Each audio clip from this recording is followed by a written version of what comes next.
ഇവളിതവിടെ പോയി. കള്ളിൻ്റെ കെട്ട് ഇതുവരെ ഇറങ്ങിയിട്ടില്ലെന്ന് തോന്നുന്നു. അയ്യോ എൻ്റെ അമ്മേ, അയ്യോ.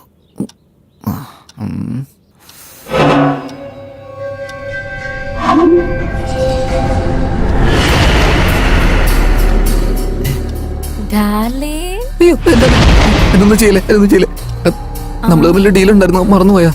എന്നൊന്നും ചെയ്യില്ലെന്ന് സത്യം പറഞ്ഞല്ലേ? വേണ്ട, ഞാനിപ്പോ ആ മൂഡിലല്ല. എനിക്കുണ്ടല്ലോ. Come on, Teja. Get into the mood. എനിക്ക് മൂഡ് വരുന്നില്ല.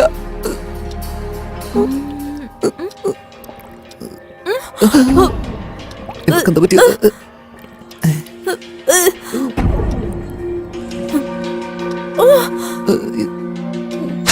അയ്യോ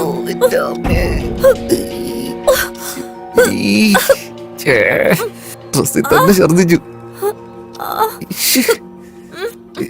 തേജ, തേജ, എനിക്ക് എന്തോ പോലെ. തേജ തിരിച്ചു വന്നപ്പോ ഞാനൊരു മാതിരിയായി.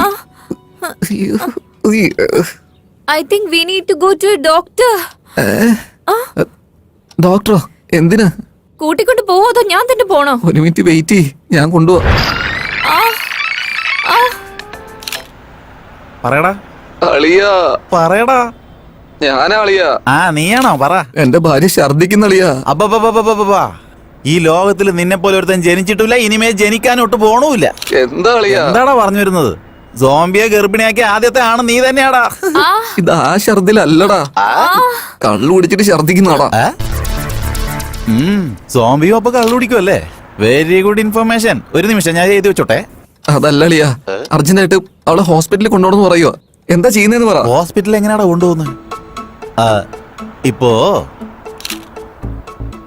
ശരി, നിന്റെ വീട്ടിൽ മേലൊരു ബെഡ്റൂം ഇല്ലേ? ഉണ്ടല്ലോ. ബെഡ്റൂമിന് പുറത്തൊരു ഹോൾ ഇരിപ്പില്ലേ? ഉണ്ടടാ. ആ ഹോളിലൊരു സോഫയില്ലേ? ഉണ്ടെന്ന്. ആ സോഫയുടെ കീഴിൽ ഒരു ബുർക്കയില്ലേ? ഉണ്ടാക്കി. പിന്നെന്താടാ, പ്രോബ്ലം സോൾവ് ആയില്ലേ? അതാടാ പറയുന്നത്. തോക്കുണ്ടായിട്ട് കാര്യമില്ല, ആ തോക്ക് എങ്ങനെ ഉപയോഗിക്കണം അറിയണം. ഫോൺ വെക്കടാ. താങ്ക് യു അളിയാ.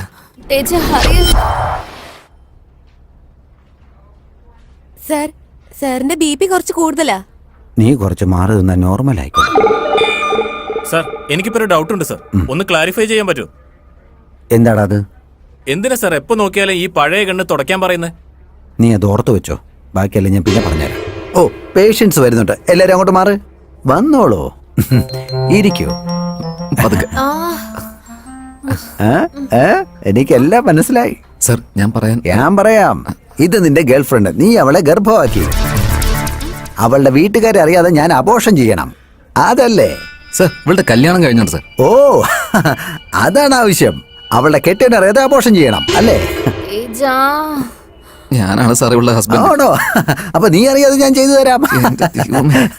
ഞാനത് പറയട്ടെ സാർ? പറഞ്ഞോളൂ, എന്താ വേണ്ടത് പറ. ഇവള് ഛർദിച്ചു സാർ. ഓ, അപ്പൊ അത് തന്നെ. നീ കൗണ്ടറിൽ പോയി 5 ലക്ഷം രൂപ അടച്ചിട്ട് വരും, ഞാൻ ഇത് നോക്കിക്കോളാം. സാർ, ഇത് ആ ഛർദിലല്ല, കഴിച്ചെന്തോ ശരിയാവാഞ്ഞിട്ടാ. ഓഹോ, അതാണോ വിഷയം? അത് നീ ആദ്യം തന്നെ പറയണ്ടേ? ഇത് ഇപ്പൊ തന്നെ ശരിയാക്കാം.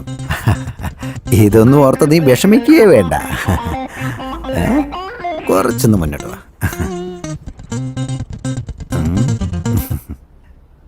സാധാരണ എന്താ കഴിക്കാറ്? പട്ടി, എലി, പൂച്ച, ആട്. പട്ടി, എലി, പൂച്ച, ആട്. വളരെ നല്ല ഭക്ഷണം. I like your sense of humour. ഇവളുടെ കോമഡി എനിക്ക് ഒരുപാട് ഇഷ്ടമായി. ഇവള് നന്നായിട്ട് കോമഡി പറയുന്നുണ്ട് കേട്ടോ. ഇതെല്ലാം നീ ഓർമ്മ വെച്ചോണം. അതിനെ കുറിച്ച് ഞാൻ പിന്നെ പറഞ്ഞുതരാം. പിന്നെ സംസാരിക്കാം. അല്ല, അതൊക്കെ അവിടെ നിൽക്കട്ടെ. ഇപ്പൊ നീ മനുഷ്യ സ്ത്രീയാണോ അതോ വേറെ വല്ലതും ആണോ? അറിയില്ല, നിങ്ങൾ തന്നെ ഓ, ഞാൻ പറഞ്ഞുതരാം. ഞാനൊരു മനുഷ്യനാണെന്ന് തന്നെ വിചാരിക്കുന്നു. പക്ഷെ എന്റെ ഭർത്താവ് വിശ്വസിക്കുന്നതേ ഇല്ല.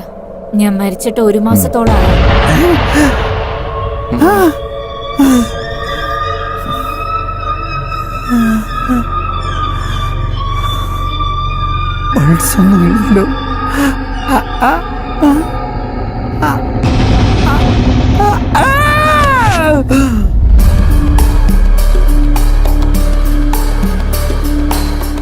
ഈ സോംബികൾ വീട്ടിലുണ്ടെങ്കിൽ പബ്ലിക്കിന് വളരെ ആവത്താ. അതുകൊണ്ട് അവളെ എത്രയും പെട്ടെന്ന് കൊല്ലുന്നതാ നല്ലത്. അവളെ കൊല്ലുന്നത് എങ്ങനെ? ആ ഫാദറിന്റെ പ്ലാൻ ഒന്നും വർക്കൗട്ടായില്ല. അതുകൊണ്ടാണ് ഹൗ ടു കിൽ സോംബി എന്ന വിഷയത്തെക്കുറിച്ച് നമ്മൾ യൂട്യൂബിൽ റിസർച്ച് ചെയ്തത്. ഒരുപാട് നോക്കി.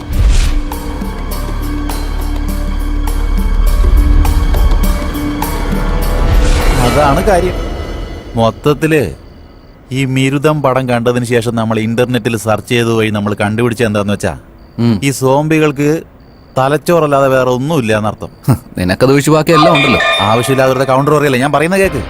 ഇപ്പോ ഈ സോംബികളുടെ കയ്യിലുള്ളത് വെറും തലച്ചോറ് മാത്രമാണല്ലോ. ബാറ്റ് കൊണ്ട് നല്ല ഓങ്ങിയൊന്നും അടിച്ചാ അതോടെ അവരുടെ കഥ കഴിയും, കൺഫേമാ. അതെങ്ങനെ അളിയാ? You mean how? ഇങ്ങനെ തന്നെയാടാ.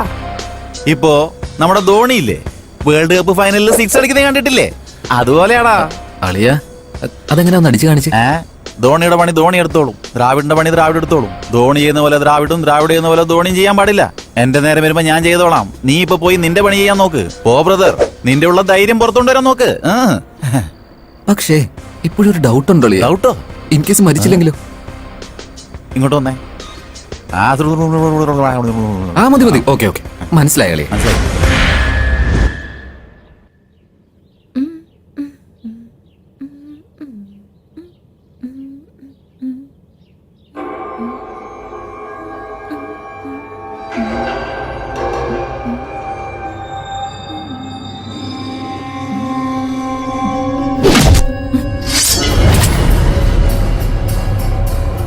എന്തു പറ്റി ഡാർലിംഗ്? കൊതുക്.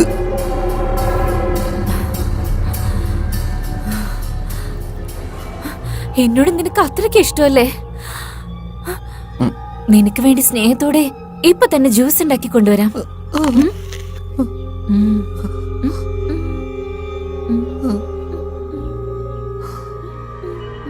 ഇത് ഒടിഞ്ഞു പോകാൻ മാത്രം ഉണ്ടോ നീ?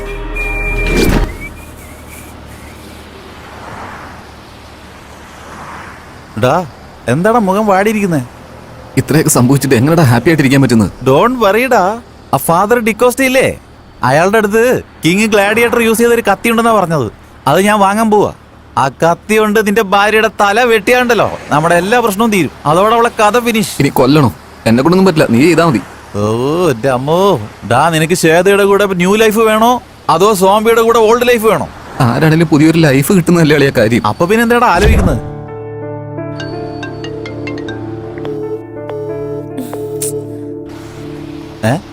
ആരാ? സോംബിയാണോ? ശ്വേത അളിയാ. എന്തിനാണോ സംസാരിക്കാതെ കട്ട് ചെയ്തത്? ഈ ടെൻഷനിൽ ഞാൻ അവളോട് എന്ത് പറയാനാടാ? എടാ ഞാൻ സിൻസിയർ ആയിട്ടൊരു കാര്യം പറയാം, നീ ശ്രദ്ധിച്ച് കേക്ക്. നീ ആ പെണ്ണിനെ വെറുതെ പറഞ്ഞു പറ്റിക്കല്ലേടാ. എനിക്കും അറിയാളിയാ, വേറെ എന്താ ഞാൻ ചെയ്യാ? എന്റെ അവസ്ഥ നിനക്ക് അറിയാലോ. ഇപ്പോഴത്തെ കണ്ടീഷനിൽ ശ്വേതയെ പറ്റി ആലോചിക്കാൻ പറ്റില്ല അളിയാ.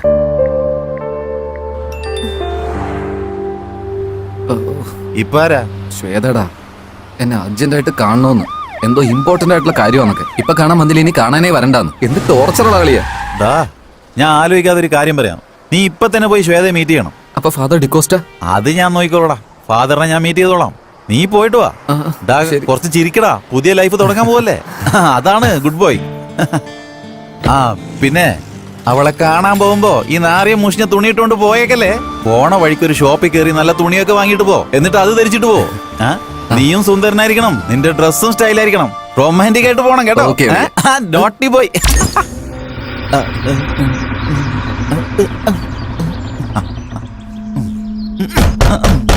തേജ,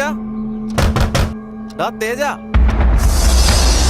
എടാ തേജ, കഥക് തുറക്കടാ. തേജ, എടാ തേജ. ഹലോ ചേച്ചി, തേജ ഇരിപ്പില്ലേ? അത് ഞാൻ വന്നാന്ന് വെച്ചാ. ഇതെന്താ ചടപടാന്ന് കഥ കിടക്കുന്നത്?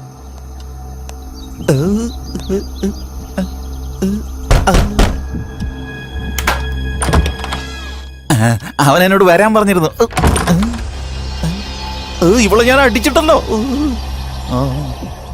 ഇനിയും കഥ തുറന്നാ ഞാൻ കാണിച്ചു തരാം. മാഡം, ശ്രുതി മാഡം, ഒന്ന് കഥക് തുറക്ക മാഡം. മാഡം കഥക് തുറക്ക. അത് ഞാൻ പറയുന്ന ഒന്ന് കേട്ടാലെന്താ? DVD തരാന്ന് പറഞ്ഞിരുന്നു. വേണമെങ്കിൽ നിങ്ങൾ അവനോട് വിളിച്ചു കുറിച്ചോ.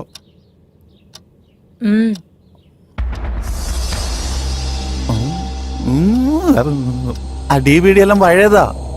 ഉള്ളിൽ വന്നാ ഞാൻ വേണമെങ്കിൽ സഹായിക്കാം. ഒരുമിച്ച് ജീവിക്കുന്നത് കരുതിയിട്ട് പടത്തിൽ കാണാന്ന് വിചാരിച്ചു. ഇത് കലിയുകയല്ലേ, അങ്ങനെ സെറ്റ് ആയി പോയി മാഡം. അതിരിക്കട്ടെ, നീയും തേജയും തമ്മിൽ എന്താ ഇത്രയ്ക്ക് ഫ്രണ്ട്ഷിപ്പ്? വലിയ സ്പെഷ്യൽ ആയിട്ട്. അത് വന്ന് പിന്നെ ഫ്രണ്ട്ഷിപ്പിന് കണ്ണില്ലല്ലോ, അതിന് പെർഫെക്റ്റ് എക്സാമ്പിൾ ഞങ്ങളാ. വരൂ സിസ്റ്റർ, വന്നാട്ടെ, ഞാൻ DVD ഇട്ടുതരാം. അവിടെ ഇരിക്കുക കേട്ടോ. ഞാൻ ഒന്ന് ചെക്ക് ചെയ്തോട്ടെ. അത് കഴിഞ്ഞ പ്രാവശ്യം ഞാൻ എടുത്തോണ്ട് പോയപ്പോ ഈവിൾ ഡെഡിന് പകരം കലകലപ്പ് എന്നുള്ള പടം കിട്ടിയത്. അതുകൊണ്ടാണ് ഞാൻ ഇപ്പൊ ചെക്ക് ചെയ്യുന്നത് കേട്ടോ.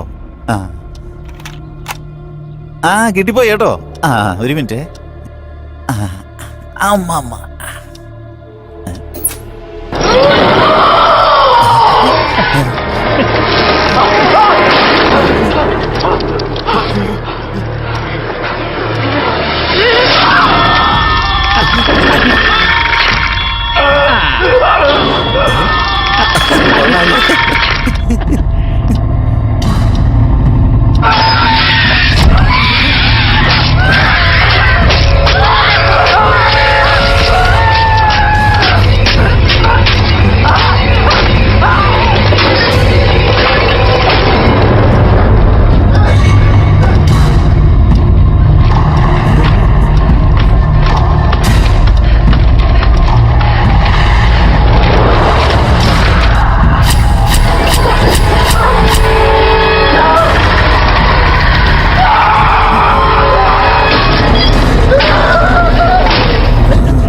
അവളെ പല രണ്ട് തുണ്ടായിട്ട്